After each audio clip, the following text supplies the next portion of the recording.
Press the bell icon on YouTube and don't miss another update. It's wrong to try and assess a mood by gut feel. I'll tell you why. 1% vote swing gives 18 seats to one side and 18 seats less to, that's 36 seats. 3% is over 100 seats. Can you feel 3%? It's not even right to try.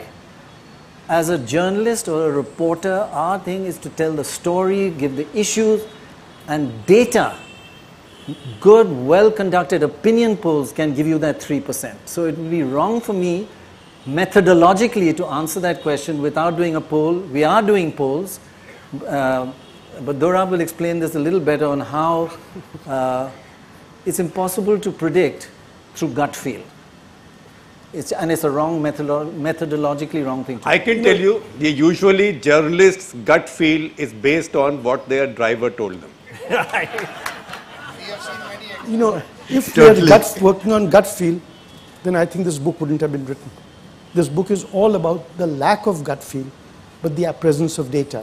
You look at data, see what happened. We are looking at historically, of course, but to predict, you know, I have a very rude comment on these matters.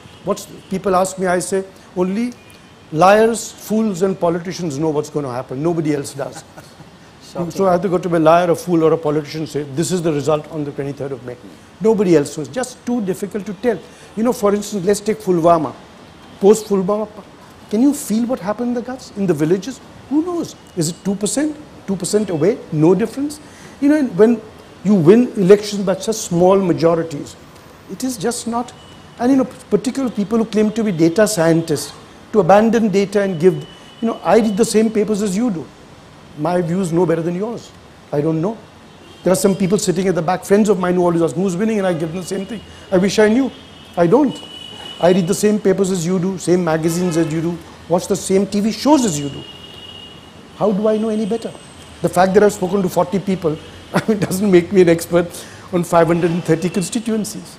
No, and we also travel around a lot into villages, and we avoid the main towns and go into the Jatav areas. We go into the deepest part, and when you go, you learn stories, and you understand whether they're going to vote with each other, whether the Muslims and the Yadavs are going to vote together, and the Jatavs are all going to. You learn those sort of factors, but quantitatively, only large scientific opinion polls can give an answer to who's going to win.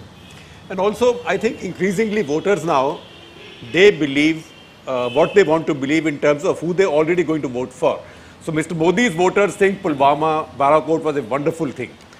Those who are not Mr. Modi's voters, it's a lot of people, they say sub-propaganda. In the villages, very in the villages. Clear. Yeah, very, very vocal. Very vocal. But yeah, but you pick up interesting things. For example, I think it was the first time, because I think around sunset time, most Indian villages, the spiritual level goes a little bit higher, right? India at elections is smashed at sunset. Smashed at sunset at any time. And it's so happy to see. They get free booze, man. It's lovely. But this was the first time, I think, at least I saw, combined groups of Dalits and Yadavs. Yes, yes. All drunk, and because they are on one side now. So, all happy. I mean, you can see that and say vote transfer is taking place. I mean, risk is yours. I'm not saying that.